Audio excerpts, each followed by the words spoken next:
Right welcome back to news analysis. ఇవాళ అనాలిసిస్లో దినకర్ గారు Telugu Desam party నాయకులు, అలాగే శివరామిరెడ్డి గారు వైఎస్ఆర్ కాంగ్రెస్ పార్టీ నాయకులు, ఉమేష్ రావు గారు కాంగ్రెస్ పార్టీ తెలంగాణ అధికార ప్రతినిధి, వీరయ్య గారు నవ తెలంగాణ పత్రిక ఎడిటర్ స్టూడియోలో ఉన్నారు. మరి కాసేపట్లో నోముల నరసింహయ్య గారు టీఆర్ఎస్ నాయకులు కూడా మనతో జాయిన్ అవుతారు.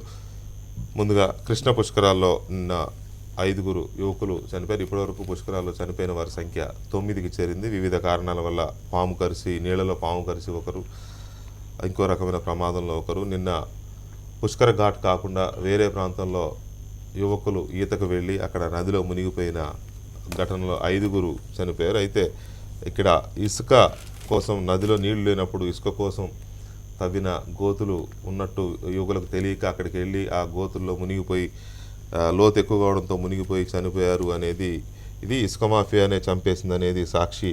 అధికార పార్టీకి చెందిన ఇసుక మాఫియా చేసిన గోతుల వల్లనే ఈ 5 జీవితాలు కడతేరాయి అనేది సాక్షి చేస్తున్న అలిగేషన్. వాస్తవం. నిజానికి నదుల్లో, చెరువుల్లో, వాగుల్లో ఇసుక మాఫియాలు ఇసుక తవ్వకాలకు అడ్డు అదుపు లేకుండా పోతుండడం వాస్తవమే. అయితే వీళ్ళు అక్కడికే ఎందుకు వెళ్ళారు, అక్కడే చనిపోయారు, ఇది అధికార పార్టీకి చెందిన నేతలే ఇసుక మాఫియానా, లేక ఇసుక మాఫియా దానికి పార్టీ కూడా ఉంటుందా అనే అంశాలు చాలా తెర మీదకి వస్తూ ఉంటాయి. అయితే దినకర్ గారు, ఈ ఆరోపణను ఎలా చూడాలి? ఒకటి వాస్తవం, డెఫినెట్గా నదుల్లో, వాగుల్లో, చెరువుల్లో ఇసుక గుంతలు పెడుతుండడం, ఇష్టం తవ్వకపోతుండడం అది జగబెరిగిన సత్యం. దాన్ని మనం కాదనలేని వాస్తవం, కళ్ళ ముందు కనపడే సత్యం. అయితే ఇది అధికార పార్టీకి చెందిన మాఫియా చేసిన గుంతల వల్ల ఈ యువకులు ఆ గుంతల్లో మునిగి చనిపోయారు అనేది అలిగేషన్ పార్టీ మీద, అధికార పార్టీ మీద. ఇప్పుడు వీళ్ళు మాట్లాడినట్లు విచ్చలవిడిగా నేను మాట్లాడలేను. ముందు ముఖ్యంగా ఆ 5 యువకులు ఎవరు మరణించారో వారి కుటుంబానికి ప్రగాఢ సానుభూతి. ఎందుకంటే దిడుగు అనే గ్రామము చండ్రపాడు మధ్య గ్రామం, అటువైపు కృష్ణా జిల్లా వైపు చండ్రపాడు, ఇటు గుంటూరు జిల్లా వైపు దిడుగు అనేటటువంటి గ్రామం మధ్యలో జరిగినటువంటి సంఘటన. దిడుగు గ్రామానికి దగ్గర చెందినటువంటి మొత్తం 11 మంది నిన్న వారు ఈతకి వెళ్ళాలి అనే ఉద్దేశంతో నదిలోనే నడుచుకుంటా, ముందు తక్కువ వాటర్ ఉన్నంత వరకు నడుచుకుంటా వెళ్ళారు. అక్కడ ఈత కొట్టాలి అనే ఉద్దేశంతో వాళ్ళు వెళ్ళి ఎక్కడైతే వాటర్ ఉందో అక్కడ ఈత కొట్టడం, 6 రావటం, మిగతా 5 కనపడకుండా పోవటం జరిగినటువంటి సంఘటన. అది వాస్తవం, కరెక్టే. ఏ పేపర్లో ఎవరికి తెలియని సత్యాలు మొత్తం సాక్షిలో తెలుస్తుంటాయి. ఇక్కడ రాశారు, బాగానే ఉంది. వీళ్ళ వార్తలు ఎలా ఉంటాయో చూడండి. నిన్న కాంగ్రెస్ సంబంధించింది ఏదో ఒక పెద్ద రైతులకు సంబంధించిన జరిగితే నయం నన్ను బెదిరించాడు అనేటువంటి, అంటే ఏ అంశము ఏ విధంగా ఎట్లా ఏ ఇంపార్టెన్స్ ఉంటుంది, దానికి వాస్తవాలు ఏంటనేటటువంటి అంశాల జోలికి వెళ్లకుండా కేవలం బురద జల్లేటటువంటి కార్యక్రమం. ఎక్కడ ఎవరు ఏ విధంగా మరణించినా కూడా తీసుకెళ్ళి పుష్కరాల్లో చనిపోయారనే విధంగా చెప్పండి. పుష్కర ఘాట్లకి దానికి సంబంధం లేదు. ఆ ఊర్లో ఆ యువకులు ఎవరైతే ఉన్నారో వారు వెళ్ళాలి, స్నానం చేయాలనే ఉద్దేశంతో చేసి అక్కడ జరిగినటువంటి ఒక దుర్ఘటన. ప్రతి అంశానికి ఏదో విధంగా ఇటు పులిమేసి అధికార పార్టీ వైపు రోజు కూడా ఏదో ఒకటి మాట్లాడనే ఉద్దేశంతో ఒక పేపర్ పెట్టుకొని ఇట్లా వేయటం తప్పితే అక్కడ ఉన్నటువంటి ఆ ప్రాంత ప్రజల్ని నిజంగా మీ ఛానల్ వాళ్ళు వెళ్ళి మాట్లాడితే ఏం జరిగిందో వాస్తవాలు చెప్తారు. ఎక్కడ ఏం జరిగినా కానీ నదిలో పాము ఏదో పోయిందంట, కనపడిందంట. పాము పుష్కరాల్లో పాములు వదులుతారండి ఎవరైనా? నదిలో పాములు అక్కడక్కడ ఉంటాయి, వానపాములు, నీటి పాములు ఉంటాయి. అంటే ఏ విధంగా భయోకంపితమైనటువంటి విధానం. ఎక్కడో విద్యుత్ షాక్ జరిగి చనిపోయినటువంటి వ్యక్తి కూడా ఈ పేపర్కి సంబంధించి వ్యక్తిగతంగా వెబ్సైట్ నడిపి ఆయన రాసేస్తాడు, పుష్కరాల్లో మొదటి రోజే దుర్ఘటన. సంబంధం లేదు, ఎక్కడా కనపడదు, ఇంకెవరికి కనపడదు. ఈ విధమైనటువంటి విధానంతో ఒక అన్రెస్ట్, ప్రతి ఒక్క అంశాన్ని అన్రెస్ట్ క్రియేట్ చేసే విధంగా, ఆ అన్రెస్ట్కి కారణము అధికార పార్టీని బురద జల్లే విధంగా తప్పితే కనపడుతుంది కదా వాళ్ళ పేపర్లో వాళ్ళ ఇంపార్టెన్స్ కూడా ఏ వార్తకి ఏ విధంగా రాస్తున్నారు. ఒకటి మళ్ళీ మనం మాట్లాడుకుంటే ఒకటి వాస్తవం, ఆ చెరువుల, నదుల, వాగుల, వంకల ఏ భేదం లేకుండా ఇసుకని తోపుకెళ్ళడం, అమ్ముకోవడం, కోట్లాది రూపాయలు సంపాదించుకోవడం ఇదంతా జరుగుతుంది. అది ఈ 2 ఏళ్లలోనే జరిగిందా అంటే ఈ 2 ఏళ్ళు కదా, ఒక 20 ఏళ్ళ నుంచి జరుగుతుండొచ్చు కదా. దాన్ని మనం కాదనలేని పరిస్థితి. ఒకటి బాధాకరం, 5 యువకులు నదిలో మునిగి చనిపోవడం అనేది దురదృష్టకరమైన ఘటన, బాధాకరం. అందులో ఇంకా రెండో సందేహం కూడా ఏమీ లేదు. అయితే పుష్కర ఘాటు కాదు అది. వాళ్ళు అక్కడ ఈతకెళ్ళారా, లేకపోతే సరదాగా అందరూ జనం ఇటువైపు ఉంటే మనం అటు వెళ్ళి స్నానం చేద్దామని వెళ్ళారు. పాపం యువకులు కదా, కాస్త అత్యుత్సాహంతో వెళ్ళి చనిపోయారు, బాధాకరం. అంటే దానికి అధికార పార్టీకి చెందిన ఇసుక మాఫియా అనే దానికి ఇచ్చేయడం అనేదాన్ని, అది పార్టీ చేసిన అలిగేషను, సాక్షి చేస్తున్న అలిగేషన్ కూడా. సో దాన్ని ఎలా చూడాలి? అది వెరీ ఇంపార్టెంట్ కదా. జనరల్ గా అప్పటి వరకు పుష్కర ఘాట్ ఏ రకమైన రాజకీయం అవుతుంది అనేది. పుష్కర ఘాట్ అనే దానికి వాళ్లే ఫ్లెక్సీలు వేసి భోజనాలు పెట్టిన పరిస్థితులు కూడా ఉన్నాయి అప్పటి వరకు. వాళ్ళ ఫాదర్ ఇంకా అక్కడ పెడుతున్నాడు, వీళ్ళు చనిపోయినప్పుడు వాళ్ళ ఫాదర్ అక్కడ అదే మరి పెడుతున్నారు అంటే అప్పుడు ఘాట్ కాకున్నప్పుడు గవర్నమెంట్ కూడా దాన్ని అడ్డుకోవాలి కదా. ఇది ఘాట్ కాదు, భోజనాలు పెడుతుంది అక్కడ కదా, ఘాట్లో పెడుతున్నాడు ఆయన. కాదు కాదు తండ్రి ఆ ప్రసాదం భోజనాలు పంపిణీ కార్యక్రమంలో సేవా కార్యక్రమం అమరావతి దగ్గర, అది ధరణి కోట అమరావతి మధ్యలో వాస్తవాలు చెప్తున్నా. లేదు వాస్తవాలు చెప్తున్నా. సప్లిమెంటేషన్ అరవట్లేదు మీకు సప్లిమెంటేషన్ అండి. నువ్వు అడిగినప్పుడు చెప్పరు సప్లిమెంటేషన్. మీరు తప్పుదో పట్టించేటప్పుడు సప్లిమెంటేషన్ ఇస్తారు. తప్పుదో పట్టించేటప్పుడు సప్లిమెంటేషన్ ఇస్తాము. మీరే చెప్పారు కదండి. వారి అభిప్రాయం చెప్పనండి. నేను చెప్పడం వేరు, మీరు చెప్పండి.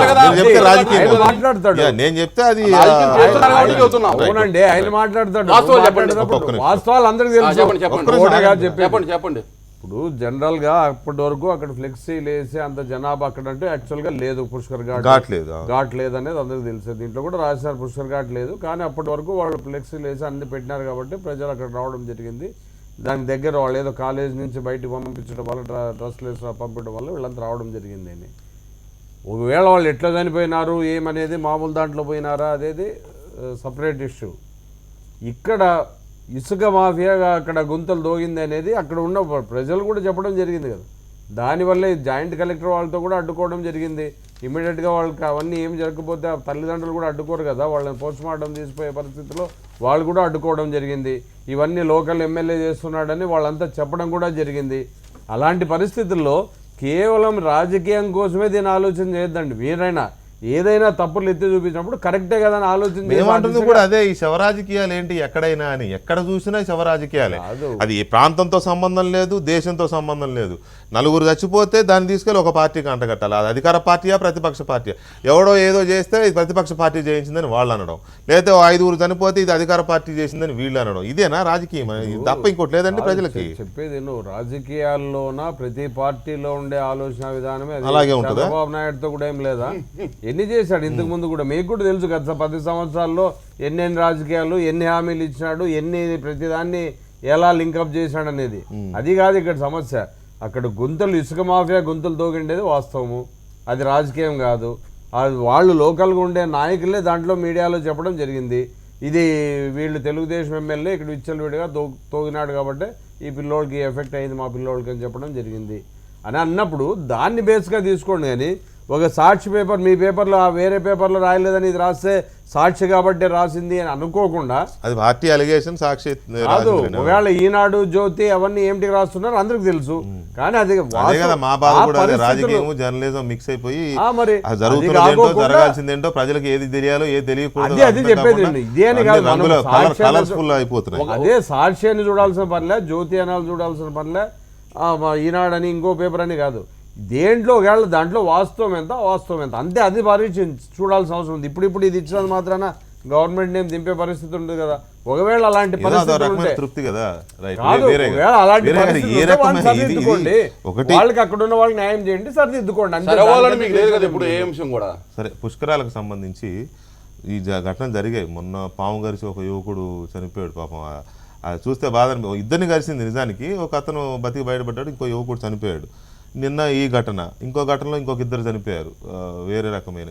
ఎక్కడా కూడా ఆ పావు కలిసింది ఒకటే పుష్కర్ ఘాట్లో జరిగింది, ఘాట్కి ఎండ్లో జరిగింది. మిగతా అన్ని ఘాట్ బయట ఎక్కడో జరిగాయి.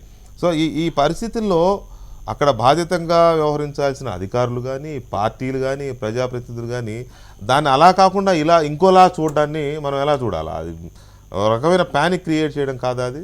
ఇప్పుడు నదిలో పాములు గరవడం అనేది పుష్కరాల సందర్భమే కాదు, ఎప్పుడైనా సందర్భాల్లోనూ ఉంటాయి. పాముకే ఉంటాయి. ఇంకా చెప్పాలంటే పుష్కరాల సందర్భంలో కొన్ని 100 మంది 1000 మంది జనం సంచరించేటువంటి సమయంలో దూరం పోతాయి. అవును, యాక్చువల్గా దూరం ఉంటాయి. అయినా ఒక పాము అక్కడికి వచ్చింది అని అంటే అది యాక్సిడెంటల్గా ఒక ఘటన జరిగింది అని చెప్పేసి అనుకోవడం. ఇలాంటి సందర్భాల్లో అన్ని రకాల జాగ్రత్తలు సాధ్యపడే అంశాలు కూడా కాదు. ఒక జనం నది కొన్ని వేల కిలోమీటర్ల పొడవున ఉంటుంది, నదీ ప్రవాహంలో పాము కూడా రావడాన్ని పూర్తిగా కంట్రోల్ చేయగలిగేటువంటి అంశాలు కూడా కాదు. ఈ విషయం పక్కన పెడితే రోజు యూత్ ఈతకు పోవటం కూడా ఏదో పుష్కర సమయంలోనే జరిగేది కాదు, రోజు జరుగుతుంటుంది. ఇప్పుడు పుష్కర సమయం కాబట్టి కొంచెం ఎక్కువ చర్చకు వస్తుండొచ్చు. కాకపోతే ఓ జాగ్రత్త తీసుకోవాలి. కాస్త పొదలు అవి ఇవి పాములు ఉండేందుకు అవకాశం ఉన్నటువంటి ప్రాంతాల్లో కాకుండా కాస్త ఇలాంటి అవకాశాలు తక్కువ ఉన్నటువంటి ప్రాంతంలో ఈతకు పోయేటువంటి పరిస్థితి, ఇలాంటి జాగ్రత్త స్థానికులు కూడా జాగ్రత్త తీసుకోవాల్సిన అవసరం ఉంది. అదే ఇంకా ఎక్కువగా ఇక్కడున్న శివరామరెడ్డి గారు నాకు మీకు మన అందరికంటే ఆ ఊరు వాళ్ళకే తెలుస్తుంది ఎక్కడ గుంత ఉంది, ఎక్కడ మెరకు ఉంది అనేది. ఇక్కడ ఇసుక దవ్వడాలో వాళ్ళ భాగం కూడా ఉంటుంది కదా, కూలి పనికి వెళ్ళి ఆ పనికి వెళ్ళి. ఇవన్నీ ఓ భాగం అయితే ఒకటి మాత్రం నిజం, ఖచ్చితంగా ఇసుక మాఫియా తవ్వినటువంటి గుంతలు ఈరోజు వాళ్ళు చనిపోవడానికి కారణం అనేది మాత్రం నిజం. అది పుష్కర సమయం అయినా నిజం, పుష్కర సమయం కాకపోయినా నిజం. కాబట్టి ఇసుక మాఫియా చేస్తున్న పాపాల్లో ఇది ఒక పాపం. ఇప్పుడు ఆ అనేక పాపాల్లో ఈ పాపం ఏంటంటే 5 దానికి బలయ్యారు. గ్రామస్తులందరికీ తెలిసిన విషయం, ఆ ఇసుక మాఫియా నడిపేదెవరు, ఆ వ్యాపారం సాగించేదెవరు, మొత్తం అధికార యంత్రాంగాన్ని దుర్వినియోగం చేసేదెవరు, ఇప్పుడు ఈ 5 ప్రాణాలు తోడేయడానికి కారణమయ్యా. అందుకని ఇలాంటి ఘటనల సందర్భంగానైనా ప్రభుత్వం గుణపాఠంగా తీసుకొని భవిష్యత్తులో ఇలాంటి మాఫియాను కంట్రోల్ చేయడం అవసరం. ఈ పద్ధతుల్లో దుర్వినియోగం కాకుండా జాగ్రత్తలు తీసుకోవడం కూడా అవసరం. రైట్. ఇంకొక అంశంలోకి వెళితే నిన్న ఆదిలాబాద్లో తీసుకున్న మీ రైతు గర్జన, ఉమేశ్వరరావు గారు రైతు గర్జన సంబంధించి సరే అది కూడా మీడియాలో చూస్తే ఒక్కొక్క రకమైన ప్రయారిటీ, ఒక్కొక్క రకమైన వ్యాఖ్యానాలు. రైతు గర్జన జరుగుతున్న సమయంలోనే ఇటువైపు నుంచి కౌంటర్స్ వచ్చేసాయి, టీఆర్ఎస్ వైపు నుంచి, ప్రభుత్వం వైపు నుంచి. కాంగ్రెస్ చేసిన దుర్మార్గాలే ఈ పాపాలకన్నిటికీ కారణం అనేది. విచిత్రం ఏంటంటే డి శ్రీనివాస్ గారు కూడా గొంతు కలిపారు, కాంగ్రెస్ అన్నేళ్లలో చేయలేంది 2 ఏళ్లలో కేసీఆర్ గారు చేశారు రైతుల కోసం అనేది. సో ఓవరాల్గా నిన్న రైతు గర్జన ద్వారా మీరు ఏ మేరకు రైతును చైతన్యవంతం చేయగలిగారు, ఎంతవరకు ప్రభుత్వం ఎండగట్టగలిగారు? ఒకటి, ఇప్పుడు రైతులను ఈ ప్రభుత్వం మోసం చేసిందన్నమాట వాస్తవం. 2 సంవత్సరాల నుండి రైతులను వాళ్ళ దుస్థితి, వాళ్ళ పరిస్థితి, వాళ్ళ అప్పుటని పరిస్థితి, రాష్ట్రంలో వ్యవసాయం చేసుకునేటువంటి పరిస్థితి. వీళ్ళు ఈ ప్రభుత్వం వచ్చినప్పటి నుండి దురదృష్టవశాత్తు కాలం కూడా లేదు, వర్షాలు కూడా లేవు, సాధారణ వర్షపాతం కూడా నమోదవుతలేదు. రెండవది, వీళ్ళు ఇచ్చినటువంటి వాగ్దానాలు రైతులను ఆదుకుంటామని, రైతులకు అప్పులు మాఫీ చేస్తామని చెప్పించిన వాగ్దానాలు కూడా వీగిపోయినాయి. ఇక్కడ 3వ విడుదల చేసినప్పటికీ కూడా అవి బ్యాంకుల్లో డిపాజిట్ కాలేదు, రైతులకు ఇక్కడ అప్పు పుడతలేదు. వ్యవసాయంలో రైతు పూర్తిగా దారుణంగా విఫలమైన మాట వాస్తవం. అయితే దాన్ని కాంగ్రెస్ పార్టీ బాధ్యతాయుతమైన రాజకీయ పక్షంగా మేము దాన్ని ఎక్స్పోజ్ చేస్తాం, మా డ్యూటీ అది. తప్పకుండా మేము ప్రభుత్వం కళ్ళు తెరిపించే విధంగా వ్యవహరించవలసిన బాధ్యత కాంగ్రెస్ పార్టీకి ఉంటుంది, శాసనసభ లోపల కావచ్చు, శాసనసభ బయట కావచ్చు. మరి ఆ బాధ్యతని మేము పోషించినాం నిన్న. దానికి భయపడి, వాస్తవాలు ఎప్పుడైతే కాంగ్రెస్ పార్టీ మాట్లాడుతుందో దానికి భయపడి అలా వీళ్ళు మాట్లాడుతున్నారంటే ఇక వాళ్ళకే విజ్ఞతకే వదిలేయాలి. ఎందుకంటే ప్రజలు అర్థం చేసుకునే పరిస్థితి ఉన్నది.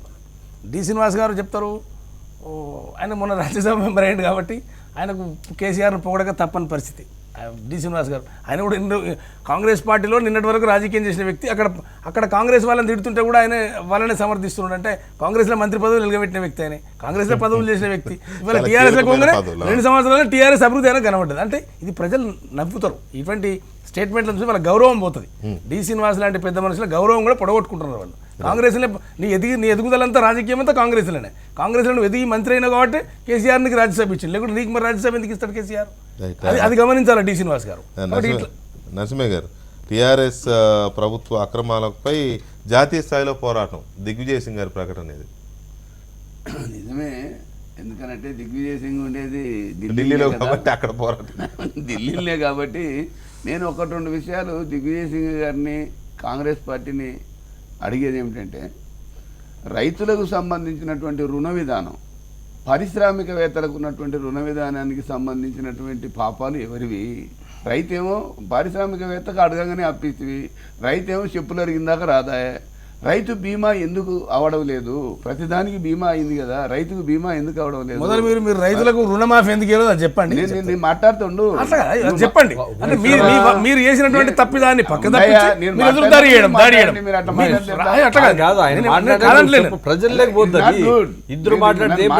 ఉద్దేశం ఉద్దేశం కాదు, వీళ్ళ వాగ్దానం చెప్తలేరు. వినడమే నేర్చుకోకపోతే మనం నాయకులు మీకు నేర్చుకోండి. నేనేమంటున్నానంటే ఈ పాపాలు 2.5 సంవత్సరాలల్లా కేసీఆర్ మూట కట్టుకొని తెచ్చిండన్నాను. కేసీఆర్ గారు అంతకుముందు అధికారంలో లేరు, కొత్తగా వచ్చిందని నేను అంటలేను. కానీ 14 సంవత్సరాలు ఉద్యమ కాలంలో అన్ని అంశాలను చూసిన తర్వాత కూడా రైతుకు రుణ విధానం ఎవరిస్తారు? మీకు నాకు తెలుసు కదా, బ్యాంకరే కదా, దానికి రిజర్వ్ బ్యాంకే కదా, అన్ని కాలం రిజర్వ్ బ్యాంకును శాసించాల్సింది పార్లమెంటే కదా. అందుకోసమని వీటన్నిటినీ ఆలోచించాల్సినటువంటి అవసరం ఉంది. ఎస్, నేను రైతు పక్షపాతిని, రైతుకు రుణం ఈజీగా రావాల్సినటువంటి అవసరం ఉంది. ఈరోజు తెలంగాణ రాష్ట్ర ప్రభుత్వం చేస్తున్నటువంటి రుణమాఫీ విషయంలో కానీ, విత్తనాలకు సంబంధించిన విషయంలో కానీ సక్రమంగా అందడం కోసం ఈరోజు అగ్రికల్చర్కు సంబంధించినటువంటి డిపార్ట్మెంట్ను చైతన్యవంతం చేసి రకరకాలుగా దానికి అన్ని రకాల హంగులు ఏర్పాటు చేసి చేయకపోతే బాగుంటుందనే బాధ్యత ఫిక్స్ చేస్తున్నారు. అందుకని నేను ఏమంటున్నానంటే 2.5 సంవత్సరాలకే ఆదర్శ రైతులలాగా వ్యవసాయం కాదు. ఈరోజు వీటి రైతులు నాశనం అవడానికి కారణం నీళ్లు లేకపోవడం. నీళ్లు లేకపోవడానికి కారణం ఇప్పటికే 1000 టీఎంసీలు గోదావరిలో కలిసినాయి. గోదావరిలో కలిసిన నీళ్లను వాడుకోవాల్సినటువంటి బాధ్యత ప్రభుత్వాల మీద ఉండే. ఆ ప్రభుత్వాలు సరే శీతకాలం పెట్టిన సమైక్య పాలనలో కాబట్టి మా ఇచ్చెంపల్లి పూర్తి గారు, నేను మా వీరయ్య గారు ఇచ్చెంపల్లి చూస్తే నిజంగా కూడా గుండె పగిలిపోయింది. ఎందుకని ఈ 100 సంవత్సరాలు కూడా గోదావరి నీళ్ళను వాడుకోవడానికి రానటువంటి దుర్మార్గమైనటువంటి బుద్ధి ఉన్నటువంటి పరిపాలన ఎక్కువ చేసింది ఎవరు? సరే బీజేపీ కొంతకాలం చేసినా ఎక్కువ చేసింది ఎవరని ప్రశ్నించుకుందాం. ఎస్, మీరు చెప్పే అటువంటి రైతు గర్జన అవసరమే. మీరు రైతుల సమస్యల ఎడల మీకు కన్సర్న్ ఉంది, ప్రతిపక్ష పార్టీగా మీ పని మీరు చేయండి. కానీ అదే సందర్భంగా నేను రిక్వెస్ట్ చేసేది ఏమంటే విధానాలకు కారణం ఎవరనేది కూడా మీరు పరిశీలించుకోవాల్సినటువంటి అవసరం ఉంది. విధానాలు లేకుండా కాదు కదా.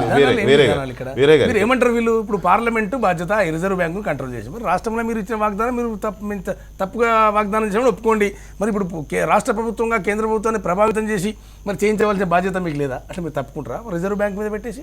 మీరు ఎందుకు వాగ్దానం చేసిన రైతులకు? చేత కదా మీకు ఇప్పుడు? అది చెప్పండి. మీ వాగ్దానం ఏమైందని అడుగుతున్నాను. ప్రధానంగా నిన్న కాంగ్రెస్ పార్టీ ఒక్క నిమిషం సార్, నిన్న కాంగ్రెస్ పార్టీ చర్చ చేసింది ఏంటంటే అక్కడ ఈ రైతులకు రుణమాఫీ అనేది సరిగ్గా టైంకి ఇవ్వకపోవడం వల్ల, ఒకేసారి చేయకపోవడం వల్ల నష్టం ఎక్కువ జరిగిందని. రుణమాఫీ వల్ల ఒరిగే లాభం కంటే నష్టం ఎక్కువ జరిగింది. అటు బ్యాంకులు ఇవ్వకపోవడం, ఇది రాలేదని, రైతులకు అప్పు దొరకపోవడంతో వీళ్ళు బయట ఇది ఎక్కారని.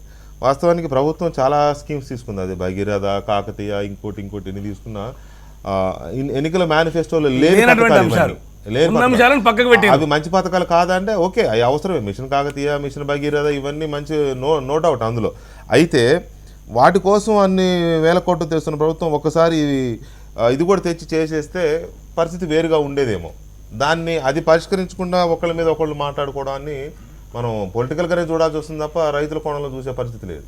ఇప్పుడు సమస్య ఏంటంటే రుణమాఫీ విషయంలో మాత్రం ఇచ్చిన వాగ్దానాన్ని నిలబెట్టుకోవడంలో టీఆర్ఎస్ ప్రభుత్వం వెనకబడ్డది.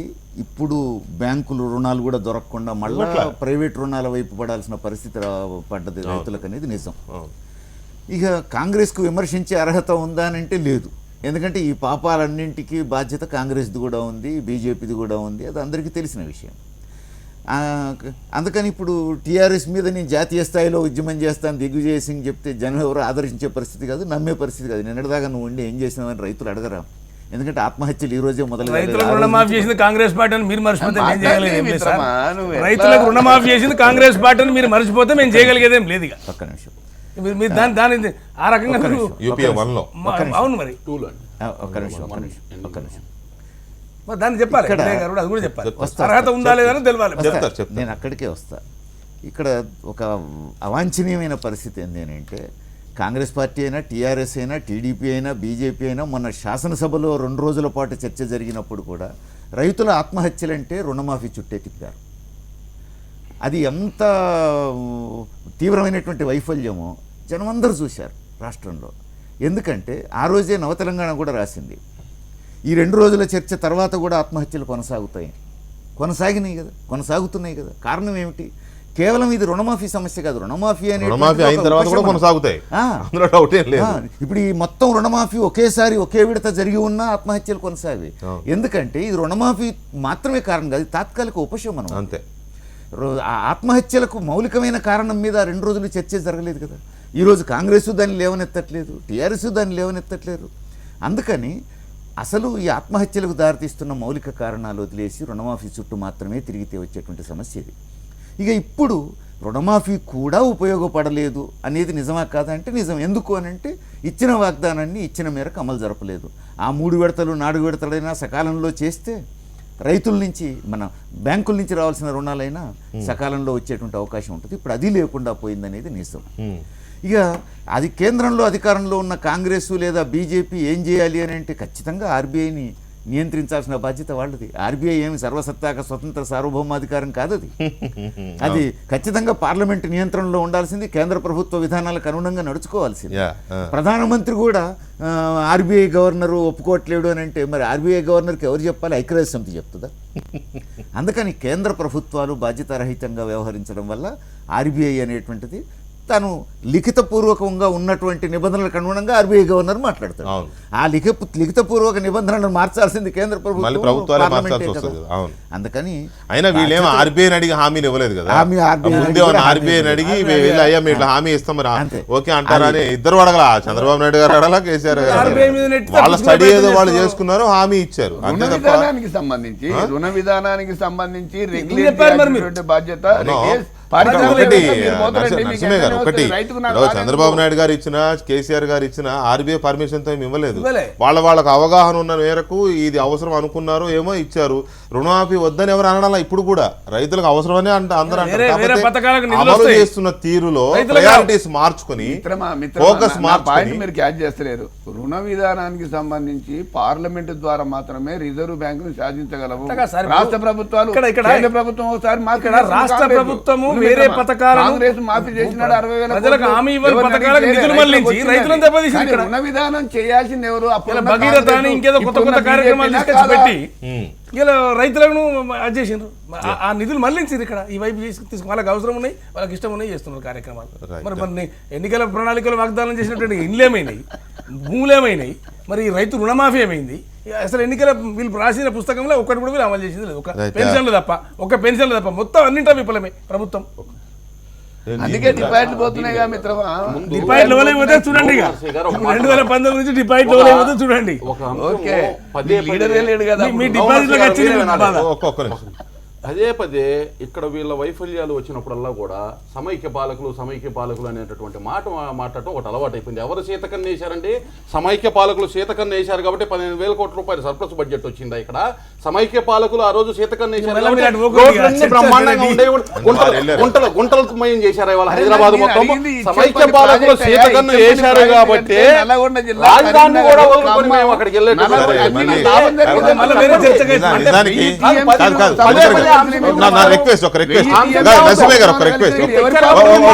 చిన్న మాట వినండి దయచేసి ఇద్దరు ప్లీజ్ వినండి. సందర్భం వచ్చిన ప్రతిసారి సమస్య వచ్చిన ప్రతిసారి మీరైనా వారైనా గడిచిన పోయేదాన్ని ఒక మాట తెలుపుకోవడం అంటే అదేమవుతుందంటే అటు నెట్టేయడం అవుతుంది. ఇప్పుడున్న సమస్యను మనం ఇప్పుడుగా చర్చిస్తాం. ఒక మాట ఇప్పుడున్న సమస్యను ఇప్పుడుగా చర్చిస్తున్నాం. ఆ చర్చించే దాంట్లో కొంత డైల్యూట్ చేయడానికో లేకపోతే సీరియస్నెస్ పెంచడం కోసం అటు నెట్టేస్తే జనం కూడా నిజమే కావచ్చు, ఇన్నాళ్ళు మనం జొక్కేశారు కదా, ఎంతకాలం దాన్ని చెప్పుకొని ఎంతకాలం చెప్తాం. మీరు కూడా ప్రతిదానికి మీరే తక్కువ తిన్నారా? వినండి సార్, దయచేసి వినడం కూడా అలవాటు చేసుకోండి దినకర్ గారు. మీరు కూడా లైట్లు తీసేసి మళ్ళీ వాస్తవం అయిపోయింది. దాని గురించి అవసరం లేదు. దాని గురించి ఎందుకు పెట్టుకుంటున్నాము? ఆ రోజు జరిగిన ఆ సంఘటన వాస్తవం, వాళ్ళకి అది వాస్తవం. ఇవన్నీ వాస్తవాలు చేయొద్దు కాదు, ఎవరు ఆలోచన వాస్తవాలు చేయొద్దు కాదు, ఎవరి వాస్తవాలు వాళ్ళకు ఉన్నాయి. సమస్య వచ్చినప్పుడు దానికి సమాధానం చెప్పలేనప్పుడు లేకపోతే మన అసమర్థతను కప్పిపుచ్చుకోవడానికో గతంలోకి వెళ్ళడము అనేది మంచిది కాదు. ఎవరికి వారికి మీకు ఎవరికి మంచిది కాదు. అంశానికి సంబంధించి ఇప్పుడు జరుగుతుంటే చర్చ దాని మీద మాట్లాడాలి కానప్పుడు దానికి లింక్ అది నేను అదే చెప్తున్నా. ఏ సమస్య మాట్లాడుతున్నామో దాని మీద కన్ఫైన్ అయితే బాగుంది. గత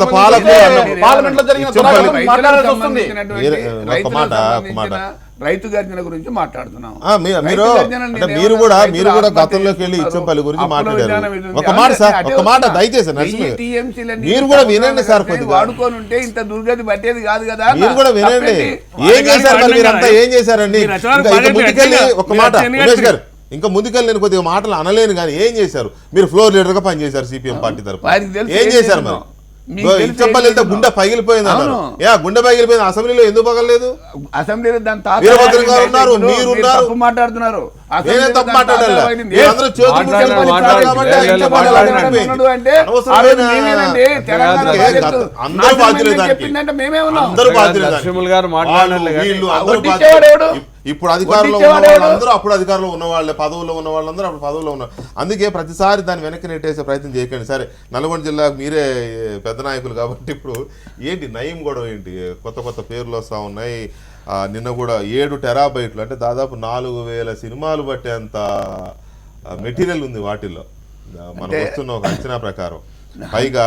పైగా అన్నిటికంటే ఇప్పటి వరకు పాత నాయకులు, ఇతర పార్టీల నాయకులు, పోలీసు అధికారులు అన్నారు. ఇప్పుడు ఎక్కువగా అన్ని అధికార పార్టీ నాయకుల పేర్లే వస్తున్నాయి పేపర్లలో. పేర్లు అంటే డైరెక్ట్గా పేర్లు రాయట్లేదు. ఒక శాసన మండలి సభ్యుడు అంటారు, లేకపోతే ప్రభావవంతమైన నాయకుడు అనే దాంట్లో ప్రభావ అనే దానికి కోర్స్ పెడుతున్నారు. నాకు అర్థం కావట్లేదు. అది నాకేగా చాలా మందికి అర్థం కాకుండా, అంటే మీడియా ఏంటంటే డైరెక్ట్ పేరు పెడితే ఇబ్బంది కాబట్టి అట్లా కొంచెం అర్థమయ్యేలాగా మీలాంటి వాళ్ళకి అర్థం. నల్గొండ జిల్లాలో ప్రభావవంతమైన నాయకుడు ఎవరు? ఒకటి. అన్నిటికీ తానే పరిష్కరించే నాయకుడు ఇంకొకరట. 2.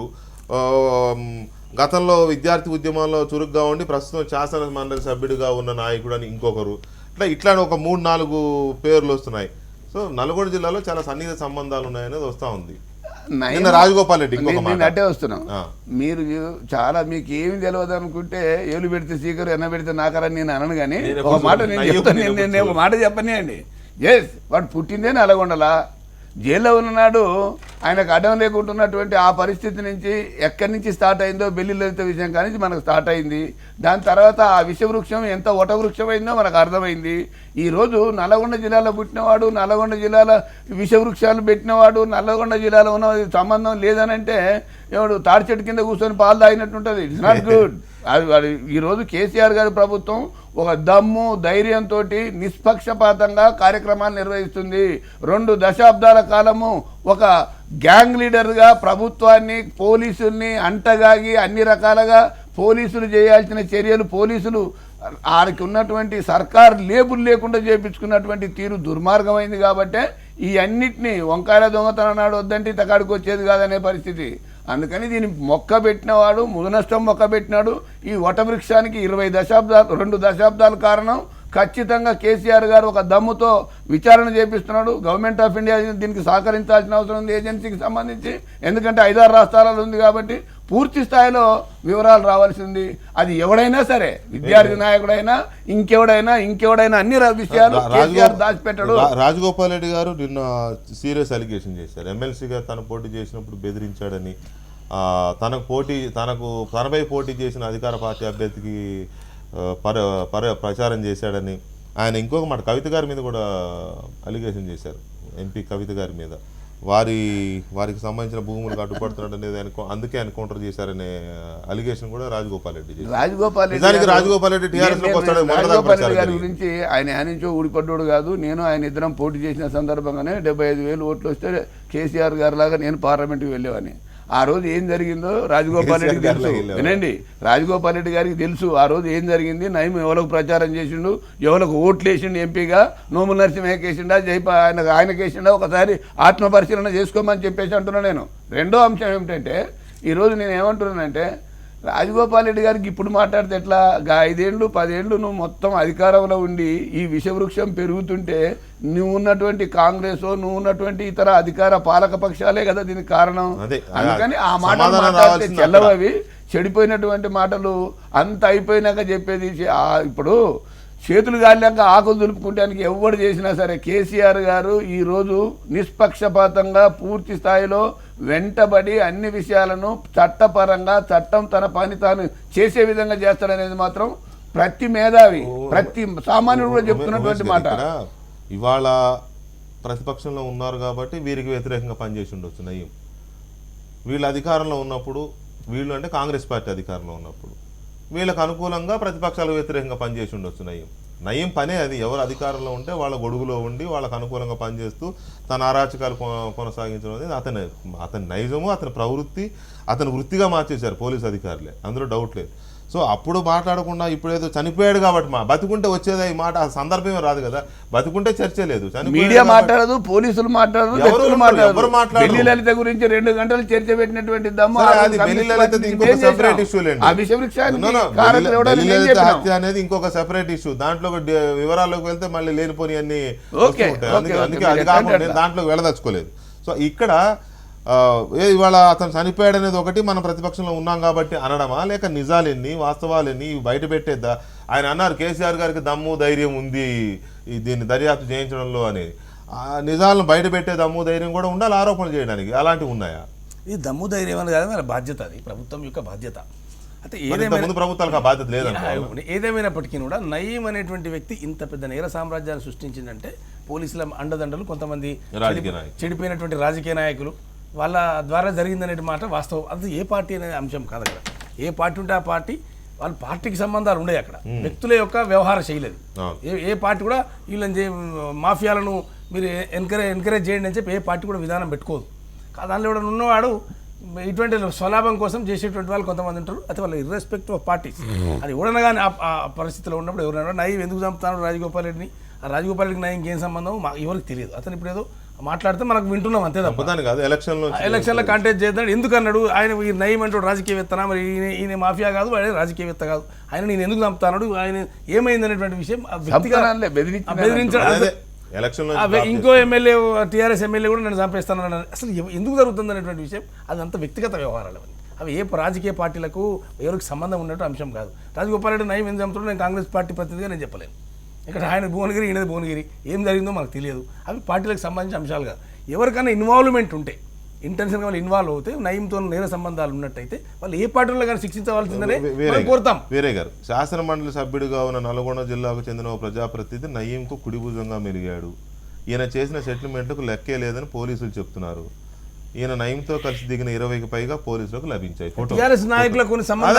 ఎమ్మెల్సీ అంటే అదే కదా, 20 పైగా. ఇప్పుడు వేరే ఎమ్మెల్సీ లేరు కదా, మొత్తం పార్టీలో విలీనం అయిపోయినాయి కదా కౌన్సిల్లో. తెలుగుదేశం కాంగ్రెస్ అంతా మాకే వచ్చే. అదే సార్ నేను అదే అంటున్నా, ఇప్పుడు ఏ పార్టీ ఎమ్మెల్సీ అయినా మీ పార్టీ అన్నట్టే లెక్క కదా. తెలంగాణ రాష్ట్ర 20కి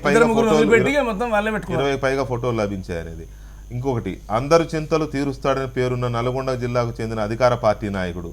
ఇది అర్థం కాలే, అందరి చింతలు తీరుస్తాడంట ఆయన. మరి అంత పెద్ద విశాల హృదయం ఎవరో మరి తెలియదు. పేపర్లో ఆయన కూడా నయీంకు అనుచరుడుగా చలామణి అయ్యాడు. నయీం హవా నడిచినంత కాలం ఈ నాయకుడికి ఎదురు లేకుండా పోయిందనేది బహిరంగ రహస్యం. ఇంకొకటి, మరో ప్రభావవంతమైన నాయకుడు నయీంకి ఎప్పుడంటే అప్పుడు ఎలాంటి సమాచారమైనా చేరవేసేవాడు. ఈ ప్రభావవంతమైన దాంట్లో ప్రభావ అని పెట్టారు. ప్రభావ అంటే అది మరి పేరుకు సంబంధించిందా లేకపోతే ఇన్ఫ్లుయెన్స్డ్ లీడర్ అయినా అది అర్థం కాని పరిస్థితి. ఇక ఈ మధ్య వివాదాస్పదమైన నల్గొండ జిల్లాకి చెందిన మరో మహిళా నాయకురాలు అంటే అది అర్థమవుతుంది, మన గొడవైంది కాబట్టి ఉమామాధవరెడ్డి గారు అయి ఉండొచ్చు బహుశా, అదొక చర్చ. ఇట్లా అంటే ఇక్కడే వస్తుంది దమ్ము ధైర్యం ఎన్కౌంటర్ ఇదంతా చెప్పారు నరసింహయ్య గారు. ఇది ఎందుకు బయట ఈ డైరీని కూడా ఒకసారి ఓపెన్ చేసేస్తే అయిపోతుంది కదా. రహస్యంగా 20 ఫోటోలు దొరికినాయి, 30 ఫోటోలు దొరికాయి. ఫోటోలు విచారణ తర్వాత పోలీసు పోతుంది, ప్రాపర్టీస్ అన్ని మరి ఇవన్నీ బయటకి ఎట్లా ఎందుకు లీకులు ఇస్తున్నారు? అవును సార్, ఇవన్నీ డిపాజిట్ చేయాల్సిందంట according to the law process. ఎక్కడ చేయాలి వీటిని? పోలీసుకు డిపాజిట్ చేయాలా, డైరీ కోర్టుకు హ్యాండ్ ఓవర్ చేయాలా, తర్వాత విచారణ పూర్తి చేసి పలానా ఉందని చెప్పాలా. మీరు విచారణ పూర్తి చేసి కోర్టుకు వచ్చిన తర్వాత మీరంటే మీడియా సంస్థలు ఇంకో వేరే గారిని అడిగారు, వారు చెప్పనివ్వండి. ఇప్పుడు పేర్లు ఎందుకు రావట్లేవు పేపర్లో అని అంటే, పేపర్లో పేర్లు రాస్తే ఆధారాలు చూపించాలి. లీక్ కాబట్టి పేరు రాయాలి, లీకులు కాబట్టి లీకులు కానీ ఆ లీక్ చేసేవాడు పేరు కూడా చెప్తాడు కానీ కాగితం మీద పెట్టలేరు. అవును, పేరు కూడా చెప్తాడు, కరెక్ట్ చెప్తాడు, అవసరమైతే 2 ఫోటోలు కూడా ఇస్తాడు చూసుకోవాలి, కానీ వేయలేము. అది అలాంటి లీగల్ ప్రాబ్లమ్స్ ఉంటాయి కాబట్టి ఇక్కడ పేర్లు ఉండవు. కానీ అవన్నీ వాస్తవాలు, అత్యధికం వాస్తవాలు. ఇది మన గమనంలో ఉండాలి. రెండోది, దమ్ము ధైర్యం ఉన్న ప్రభుత్వం కొంచెం పెద్ద పెద్ద మాటలే. ఏమైనా 2 ఏళ్ల తర్వాతనైనా ఇది బయటికి రావడం కూడా సంతోషం. అయితే ఈ దమ్ము ధైర్యం ఎప్పుడు నిజంగా కరెక్ట్ అని అనిపిస్తుంది అని అంటే పారదర్శకత ఉండాలి. పార్టీలకు అతీతంగా దోషుల్ని నిలబెట్టాలి, పారదర్శకత ఉండాలి. అందులో ఉన్న పేర్లన్నీ బయట పెట్టాలి. అది టీఆర్ఎస్ఆ, కాంగ్రెసా, టీడీపీనా, ఇంకొకళ్ళ అని దాంతో సంబంధం లేకుండా అందులో ఏ పేర్లు ఉంటే ఆ పేర్లు బయట పెట్టాలి. ప్రభుత్వం ఆ పని చేయాలి. దానికి ఏ రూలు అడ్డం వస్తుందని నేను అనుకోను. ప్రభుత్వం ఆదేశాలే రూల్ తప్ప అక్కడ పారదర్శకతకి ఇంకేది అడ్డం రాదు. అందుకని ప్రజల విశ్వాసం పొందాలి నిజంగా అంటే ఆ పని చేయాలి.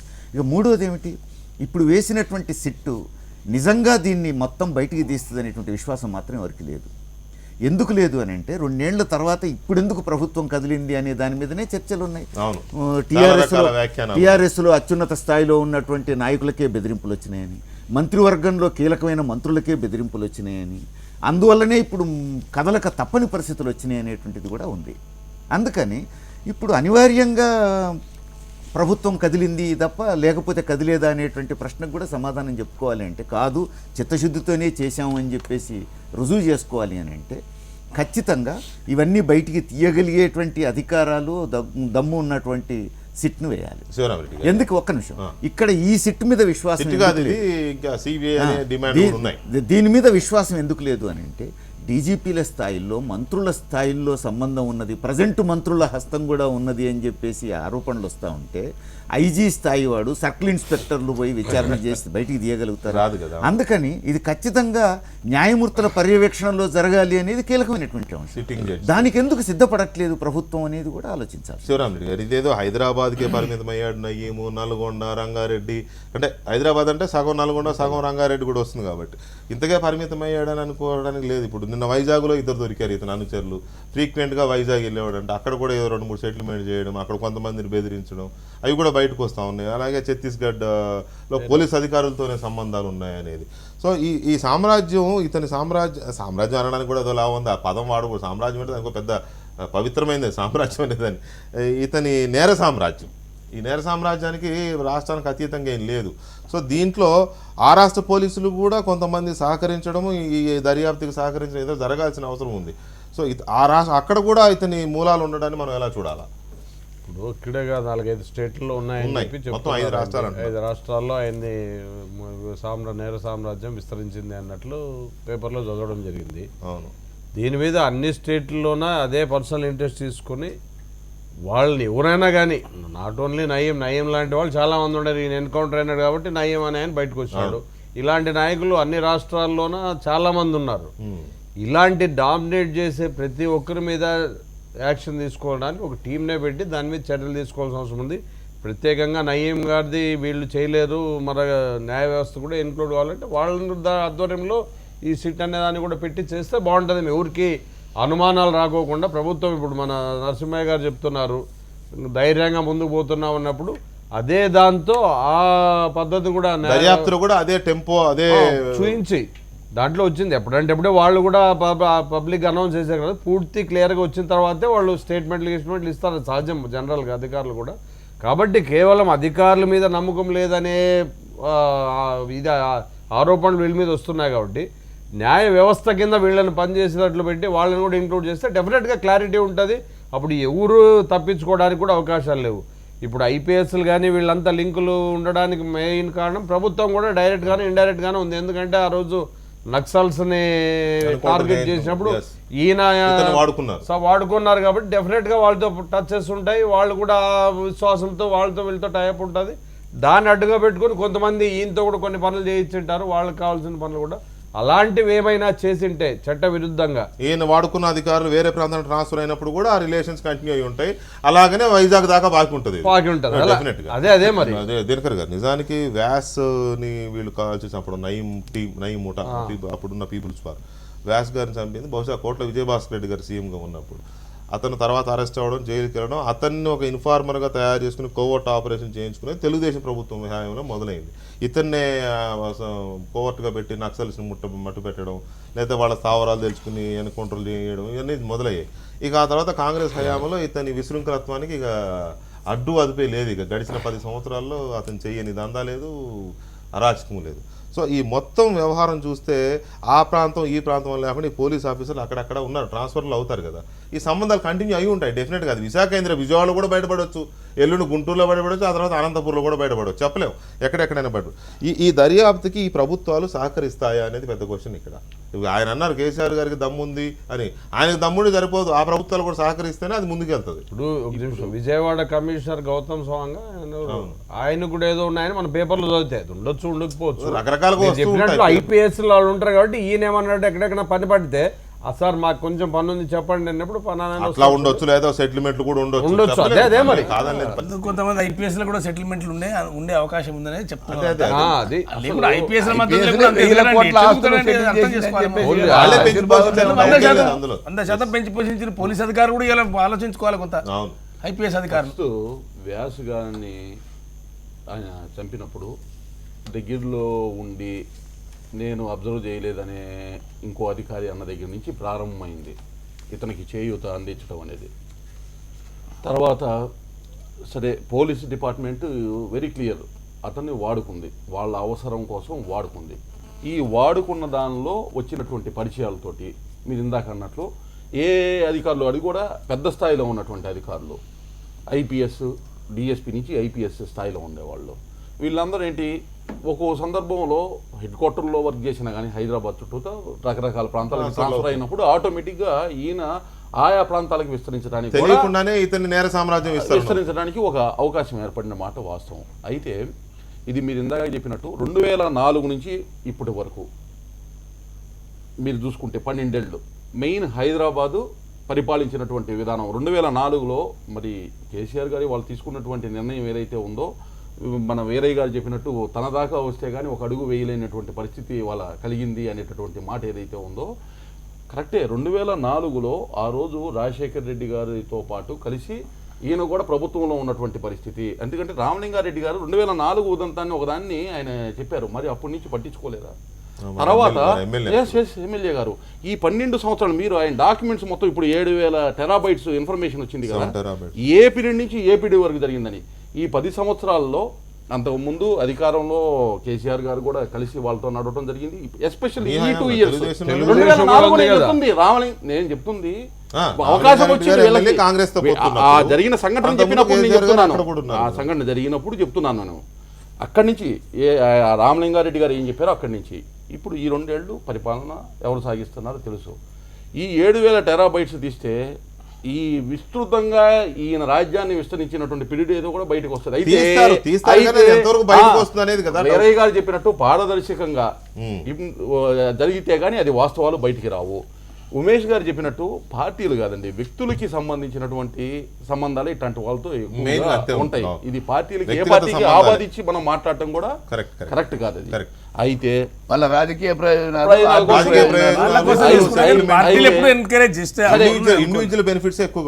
ఏదో ఒక సమయంలో ఆ పరాకాష్ఠకు అడ్డుపడాలి కాబట్టి సరే వాడి దాకా వచ్చిన తర్వాత అయినా పడినందుకు మనం ఒకందుకు ఆహ్వానించాల్సినటువంటి అంశమే. అయితే ఇంత నేర ప్రవృత్తి కలిగి ఇన్ని రాష్ట్రాలకి వచ్చినప్పుడు అన్ని రాష్ట్రాలు సహకరిస్తాయి. ఎందుకంటే అయితే ఇందులో అక్కడ ఆయా ప్రాంతాల్లో వారి వల్ల లబ్ధి పొందినటువంటి నాయకుల ప్రమేయం ఏమన్నా ఉండి వ్యక్తిగతంగా వాళ్ళు ఇన్ఫ్లుయెన్స్ చేస్తారా అనేటటువంటి అంశం కూడా ఒక ఇంపార్టెంట్ ఫ్యాక్టర్ అయినప్పటికీ కూడా ఇవాళ ఉన్నటువంటి ఈ పరిస్థితుల్లో, ఎందుకంటే దేశంలో ఒక 4 రాష్ట్రాలంటే కీలకమైనటువంటి ప్రాంతాలని హస్తగతం చేసుకునే 7,000 టెరాబైట్స్ ఇన్ఫర్మేషన్ అంటే గవర్నమెంట్ దగ్గర కూడా ఎంత డేటా ఉంటుందా? 7 టెరాబైట్స్ అంటే ఒక డిపార్ట్మెంట్ లో ఏదన్నా డిపార్ట్మెంట్ లో అంత డేటా ఉంటుందా అనేది కూడా చాలా పెద్ద వ్యవహారం. తీసుకోవాల్సిందే, దాని మీద స్టెప్ తీసుకోవాల్సిందే. వేరే టాపిక్ కాదు, ఒక్క సెకండ్ చెప్పండి. పోలీస్ అధికారులు ఒకటే వాడుకున్నారనే తప్పు. ఎందుకంటే అప్పుడుండే గవర్నమెంట్లు కూడా వాళ్ళు ఎంటర్టైన్ చేసింటే తప్ప చేశారు కాబట్టి వాళ్ళు చిన్నారట్లు కూడా పోగలిగారు. లింకప్ 2004 గారు చిన్నారట్లు చర్చలు కనిపించారు కదా, అదే మాట్లాడితే అలాగే వెళ్ళిపోతున్నది. 2004 కాదు 94 నుంచి స్టార్ట్ అయింది ఇదంతా. ఆయన 94 నుంచి స్టార్ట్ అయింది, కేవలం 2004 నుంచి కాదు ఇది. ఇప్పుడు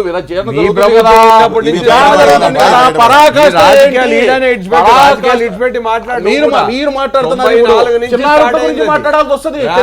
ఏం చేశారనేది నువ్వు ఏం చేశావు?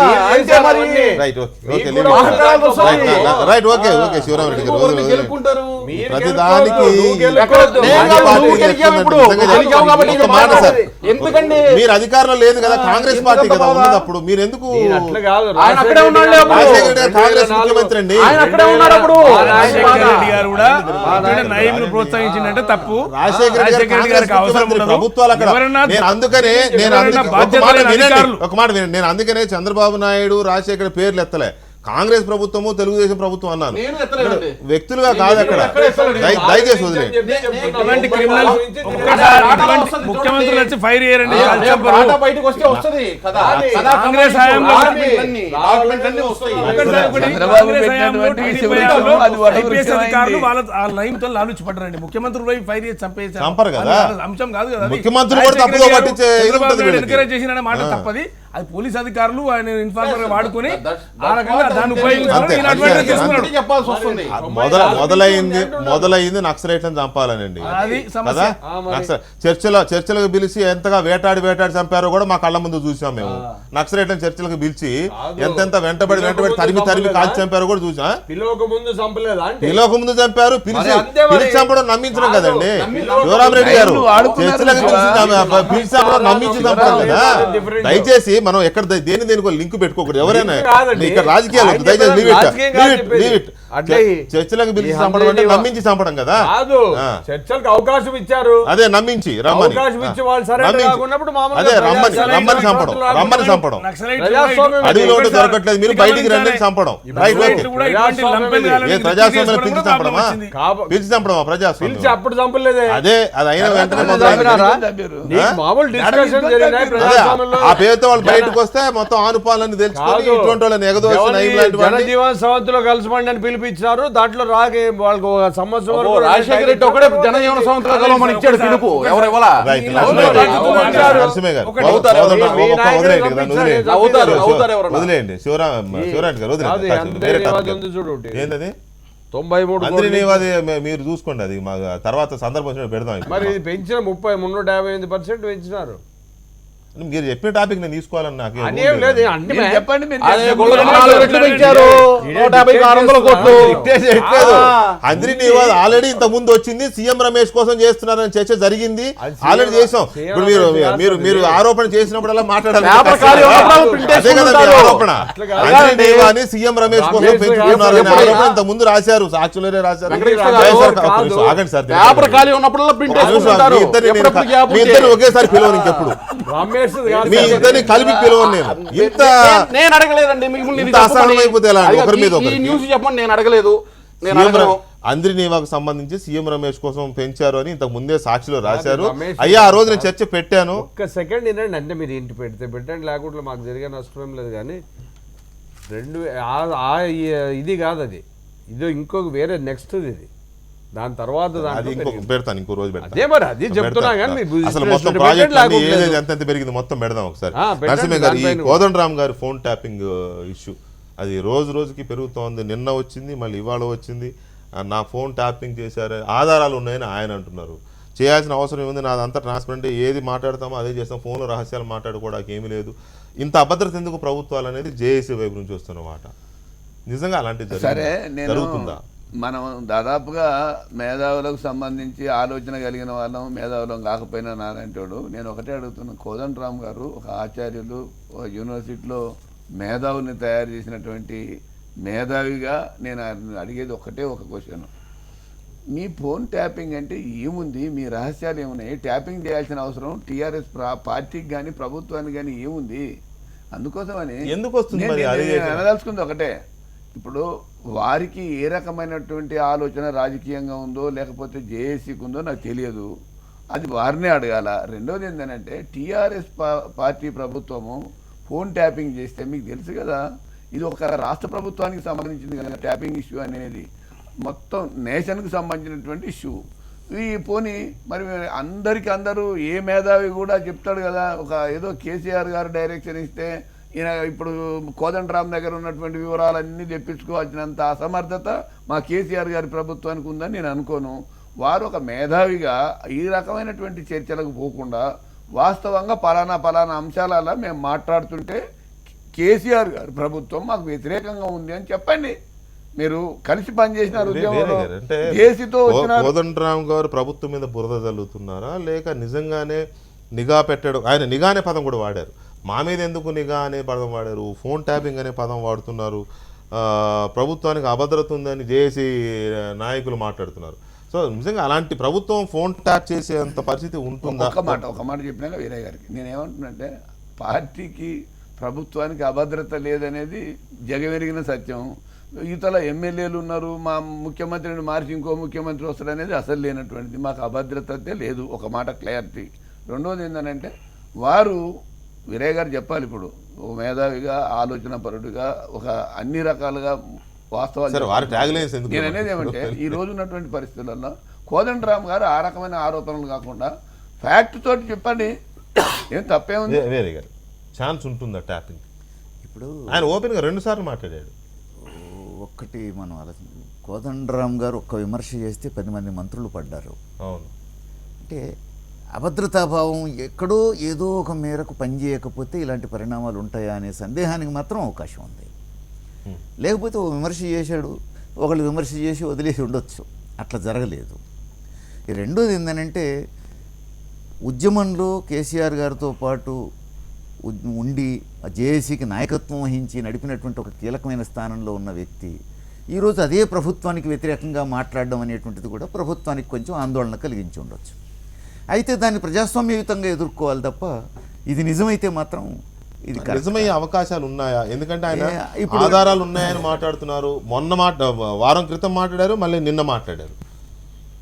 పైగా అభద్రత అనే పదం వాడుతున్నారు. నా మీద నిఘా ఎందుకు అంటున్నారు? ఇవన్నీ ఉమేష్ ఒకటి సార్, ఇప్పుడు కోదండరామ్ గారేం టెర్రరిస్ట్ కాదు, ఆయన పెద్ద మాఫియా నాయకుడు కాదు, ఆయన ఉద్యమ నాయకుడు, ఆయన మేధావి. ఆయన ఏది మాట్లాడినా ఓపెన్గానే మాట్లాడతారు. ఆయన ఫోన్లలో రహస్యాలు మాట్లాడుకునే అవకాశం ఉండదు ఖచ్చితంగా. ఆయన ఏదైనా మాట్లాడుకుంటే ఓపెన్గా ప్రెస్ మీట్ పెట్టే మాట్లాడుతున్నాడు. కోదండరామ్ గారికి ఎటువంటి యాక్టివిటీస్ లేవు కదా, ఓన్లీ ప్రజలు, ఉద్యమాలు, ఈ సమస్యలే కదా. ఆయన రహస్యం మాట్లాడేది ఈ ప్రభుత్వం ట్యాపింగ్ చేసిందని వారు అంటున్నారు. ఓకే అంటే నేనేమంటున్నాను, ఇమీడియట్గా కోదండరామ్ లాంటి వారు ఖచ్చితంగా ఆ ఆధారాలు ఇమీడియట్ బయట పెట్టేశారు. ఉన్నాయి అని చెప్పడం కాదు, పెట్టండి ముందు. పెడితే ఇంకా ప్రభుత్వం అప్పుడు ప్రభుత్వాన్ని మనం అడిగే అవకాశం ఉంటుంది. మీ దగ్గర ఏం ఆధారాలని పెట్టండి. మీకు ఫోన్ ట్యాపింగ్ చేసిన మేమే ఆధారాలతో అంత పెద్ద అలిగేషన్ చేస్తున్నారు. అంటే ఆధారం నేను ఏమంటాను, కోదండరామ్ గారికి నేను విజ్ఞప్తి చేసి ఇమీడియట్ బయట పెట్టండి మీరు వెంటనే. ఎందుకు ట్యాప్ చేస్తున్నారు, ఏమేమి ఇబ్బంది? నిఘా అన్నారు. ప్రభుత్వం డెఫినెట్ అందరి మీద నిఘా పెడుతుంది. ప్రభుత్వం ప్రతి రాజకీయ పార్టీ మీద పెడుతుంది, ప్రతి నాయకుల మీద పెడుతుంది, ప్రతి ఒక్కరి మీద ప్రభుత్వం ప్రతి నిఘా పెడుతుంది. అది కామన్ నిఘా ఏం కోదండరామ్ గారు ఎక్కడ తిరుగుతాడు? ఆయన రహస్యంగా తిరిగాడు, బహిరంగంగా తిరుగుతాడు. బహిరంగంగా తిరుగుతాడు, బహిరంగంగానే మాట్లాడతాడు. కోదండరామ్కి ఎలాంటి యాక్టివిటీస్ లేవు. సంఘ విద్రోహ వారంలో 2 సార్లు స్టేట్మెంట్ ఇవ్వాల్సిన అవసరం లేదు. ఇమీడియట్ బయట పెట్టండి, ఇమీడియట్ బయట పెట్టండి. ప్రభుత్వం ఇరకట పెడదాం, ప్రభుత్వం అడుగుదాం మనం అందరం. అప్పుడు ప్రభుత్వమే చెప్తుంది. ప్రభుత్వం క్వశ్చన్ అడుగుదాం. ఉమేష్ గారు thank you very much. Veeraiah గారు, నరసింహ గారు అండ్ శివరామరెడ్డి గారు అండ్ దినకర్ గారు థ్యాంక్ యూ వెరీ మచ్. ఇది ఇవాళ న్యూస్ అనాలిసిస్. మరి కాసేపట్లో బిజినెస్ ప్లస్ ప్రతిభ అందిస్తారు.